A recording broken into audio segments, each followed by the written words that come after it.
Your washing machine sounds like a jet engine attached to a freight train rolling through your house. That's because it's most likely your bearings. Let's replace those. This is a Maytag Bravos XL washing machine. This particular unit is about 4 or 5 years old. Now, the first thing that I did was I unhooked it from the wall, in which I'm not going to show here. I'm assuming that you already know how to do that.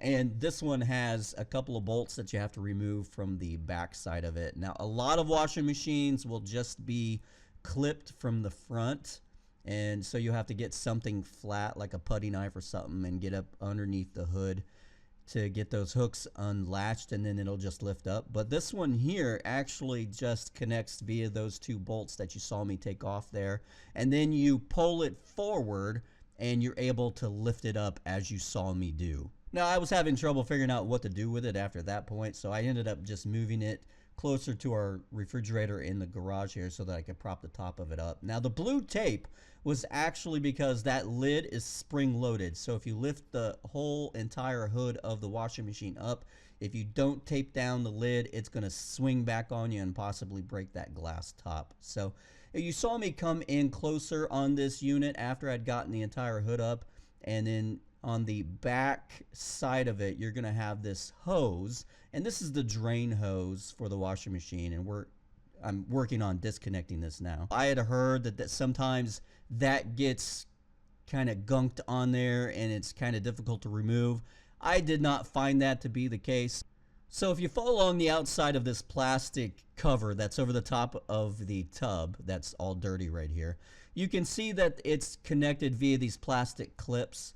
To get those off, you don't actually have to have a screwdriver or anything like that to get up underneath there and clip those off. If your fingers are strong enough, you can actually get under there and just pull those apart as you see me doing.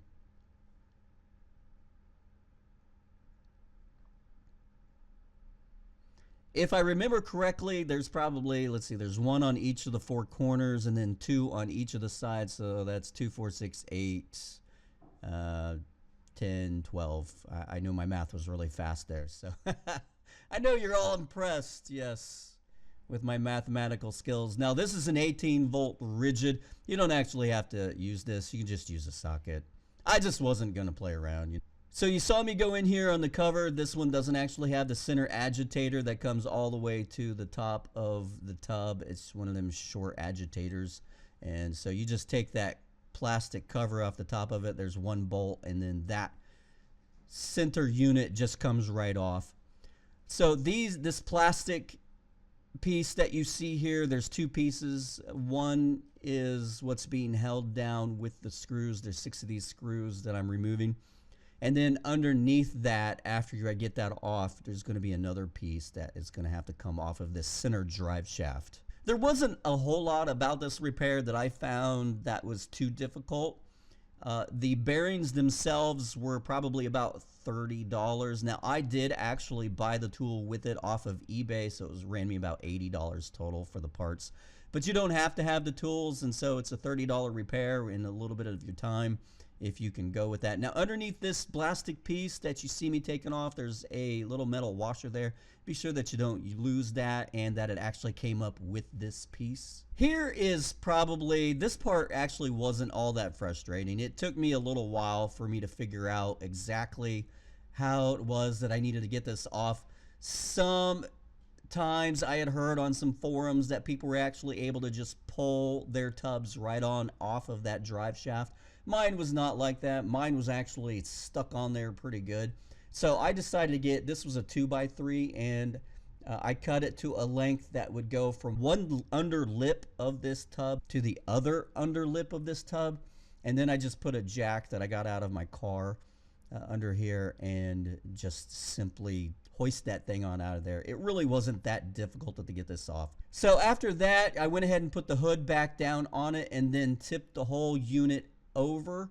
And then this is the motor unit that we're looking at here, and that's an Allen wrench, and this bolt isn't actually going to come off after you get it unscrewed. It's actually held in there by a retainer ring, and later on I don't think I really needed to remove that bolt before I took this stator cover off. But at the time that I was doing this, I didn't know that, and so I went ahead and pried that out of there. Now this part is actually held on, the stator cover is held onto the stator via magnets, and you can see it as I turn it towards the camera there, those gray magnets. And so it is kind of difficult to get off of there, and I actually used a screwdriver, as you saw, to keep the thing from clamping back down on it. So this stator here is actually held on by just a couple of bolts and that metal plate that you saw there. And this stator, if you see that black unit that's on the stator with the wires connected to it, that is the position sensor. You can take that off if you want and then set the whole stator aside. I didn't really feel like I needed to do that. There was enough slack in the wires there where I just set that aside and put some towels underneath it to keep it from getting damaged. And so I didn't even take that position sensor off. Now I'm trying to save the drive shaft of this unit, so I'm not banging on it directly. You saw me put a piece of cloth over the top of it as I was trying to get that ring off. Because when I bought the replacement parts, sometimes you can buy the bearings with the center drive shaft with it. Mine didn't come like that. I just bought the 2 bearings and 1 seal, and then the tool to install that came with it. So I put a block on the end of that drive shaft and then hammered on the block. That way I didn't damage the drive shaft. And then it took a fair amount of force and a lot of banging to get that loose from the bearings. And then after I did get it loose, you felt it pop. You just go around to the inside of this tub and then just pull that drive shaft out. Now what I'm doing here is I actually have an extension that I was using to bang from the inside of the tub in order to get that bearing out. And then I'm just coming around to the back side here because there's 2 bearings you have to deal with, the one on the bottom that you just saw me pop out, and then there's one on the inside as well. And so I'm just working around the edges of it, not really hammering too many times on one side, that way I didn't get it jammed inside the tub.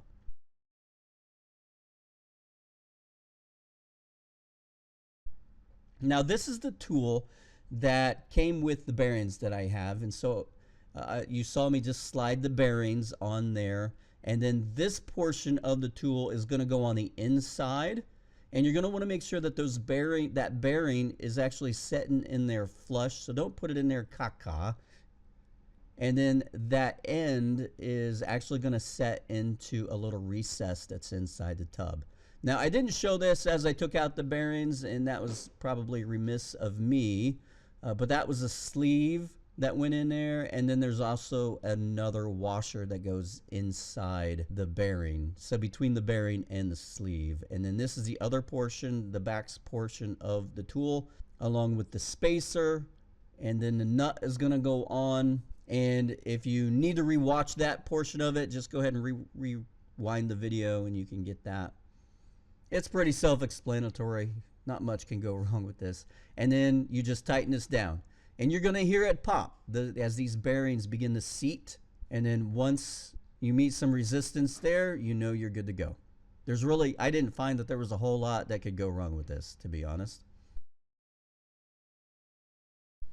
So you just take this off, and then I'm going to give you a better shot of what kind of lip is on this bearing. It was probably 1/8 of an inch to 1/4 of an inch of a lip on this bearing. And if you find that it's not seated in there correctly, you're going to have to pop that thing back out and go at it again. But if you got the inner portion of this bearing sat in there correctly and you didn't let it shift or anything, then you should be good to go. So the tub you saw was dirty as I had pulled that out of the unit, and so we just took that out into the garage, into the driveway, excuse me, and power washed that. So back goes the drive shaft. So that is basically the replacement of the bearings right there. It wasn't all that difficult, I've got to say. Don't let it intimidate you if you decide to go with this repair.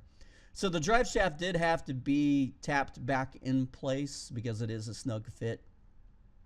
And now I'm putting the ring back on, and I'm actually putting some Loctite on here just so the vibrations don't loosen this over time. I don't know if that's necessary. I don't know if you need to do that or not. I really didn't have a manual that told me how to do this. I just winging it. That's how I usually do. Anybody who's been around my channel any length of time knows that I'm a winger. Oh yes, let me tell you about the underside of this wash tub. Those things, if you're not wearing gloves, that is going to act as a cheese grater on your knuckles. I tell you. I don't know if you can pick it up at some points in this video. I really did a number on the backside of my knuckles, and you don't even know what's happening until later when you go to do something and you realize you know half of your flesh on the backside of your hand is gone. So now I'm putting the plastic case back behind the stator and then positioning the stator back in place, and it sort of goes just in one spot. You can't really mess it up. You just have to find what spot that works in, and then the metal plate goes back in there along with the bolts. And I know somebody is going to come across this video and they're going to say, dude, what you doing? Why are you using power tools? Don't you know you can mess up your threads? And to that I says, that's my washing machine, missy. I do what I do. Don't do as you see me do. Just, you should probably hand start these first so you don't cross thread those. I'm a professional. I know what I'm doing. At least that's what I tell myself anyway. Alright, so a little bit more Loctite, and this is the stator cover that's going to go back on. And there the bolt is back inside the stator cover there, and that, as I said earlier, that bolt is held in there by a retainer. And I found wiggling that back and forth helped it seat a little bit better. And there is actually something that is going to help. If you tighten this, at some point this is just going to spin on you and it's not going to tighten anymore. There is a hole on the underside of the stator cover, and you're going to see me try to stick a couple of screwdrivers in there.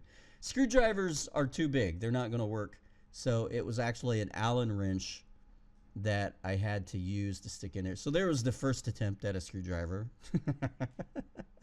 You're going to see another one here, because I didn't learn from the first time. Wait, I'm looking at, see now this, the first screwdriver was a flathead and this is a Phillips, because I thought that was going to make a difference. So then I got with the program and I decided to stick an Allen wrench in there. And then that holds it together and you can actually tighten that. Now, if you don't tighten this nut well enough, when you get everything back together and you go to operate the machine, you could get an error code. The error code UL, which is unbalanced load. And sometimes if you come back underneath the machine and tighten that up a little bit more, you'll take care of that error code. So here's the seal that goes on top. This is the actual piece that failed on my unit. So what happened here is this piece sits basically exposed to the water in the tub. And if this piece fails, then the water is going to get to the bearings and it's going to rust the bearings out. And then that is what is going to cause that loud jet engine roar as the machine begins to spin. So what I'm doing, you saw me putting some packing grease on the inside there. That was kind of useless, as you'll see in just a moment. And then this is marine sealant that I stuck on the outside. It wasn't, I don't think, recommended by the manufacturer, but I decided to stick it on there anyway. It may have been recommended. I don't know why I decided to do that. I think it was just because I didn't like the idea that if this piece fails on its own, then I was going to be back in here replacing these bearings again. So I decided to stick some marine sealant on here to try and help, because this is the only thing that protects the bearings from the water. It's the only thing that keeps the two separated. Now, this is just a PVC pipe. I think it's 1 inch or 3/4 of an inch or something. I believe it's a 1 inch PVC pipe, but I just stuck it over the top of the seal. And, you know, I'm not being shy with this because this is a tight fit. And in order to get that seal in there, you've really got to put some muscle behind your tide. Yes, that is a saying. Don't give me the lip. It's a saying because I just made it a saying. So, yeah, muscle behind your tide. I say that all the time. So this is a repair video, and I know, you know, repair videos are kind of boring. You're watching this video because you want to know how to do it, not necessarily because you want to be entertained, but I like to put a little bit of entertainment in here as much as I can anyway. So how do you know if this seal is in there properly and sufficiently? Well, it's going to be flush with the top of the tub. And so you can see me checking that, and then I'm just going to spread the marine sealant out over the top of it. All right, so it was this part in the repair that I actually started to question myself. And I don't do that very often, but I just couldn't get that wash tub to sit back down on the drive shaft all the way. And so at that point, I turned off the camera and I just needed to focus on what it was that I was doing in order to get the job done without breaking anything. So to start out, what I tried to do was just wiggle the wash tub back and forth on the drive shaft in order to try to get that to seat in there properly. But that didn't work, and I didn't want to go too hard on that because the stator and the stator cover sit right underneath that machine, and it was on the garage floor. And if you press that too hard, it's going to bottom out and you risk breaking the stator cover. So I turned the camera off, I went and Googled it, and I started searching around the forums and things like that for other people that may have had this same issue. And really what I heard was a lot of people, yeah, mine just sat back on there and seat right back in place. And that's great and dandy if you had a machine like that, but mine was a no-go. So what I ended up doing was taking one of these and just set this on one side of the drive shaft, hit it about 3 times with the hammer, and then move it to the other side of the drive shaft and hit it another 3 times with the hammer. And I just kept going back and forth of the drive shaft like that, and eventually it started and it just popped. So if you have a difficult tub to set back onto the drive shaft, that is something that you may want to try as well. So here you can see the bottom of the wash tub as I stick the metal washer back on there along with these 2 extra plastic pieces. And if you set the block of wood down on one side of this drive shaft on the bottom of the wash tub, and then hammer it a couple times, and then take the block of wood and put it on the other side of the drive shaft, it kind of does the wiggle maneuver, but in a more forceful way, and it doesn't allow the whole suspension to bottom out so that you don't hit the bottom of the stator cover on the ground underneath, if that makes sense. And unfortunately, I didn't get video of that because, well, that was the one part of this repair that was just frustrating, and I just needed to get it done. So after that, the agitator goes back on, and then the center bolt can just be tightened down, and then the plastic cover snaps on over that. And then the final piece before we put the hood back down is this right here. And of course, you know, you saw that we took the liberty of cleaning that up a little bit. And no tools required here, just snap those back on.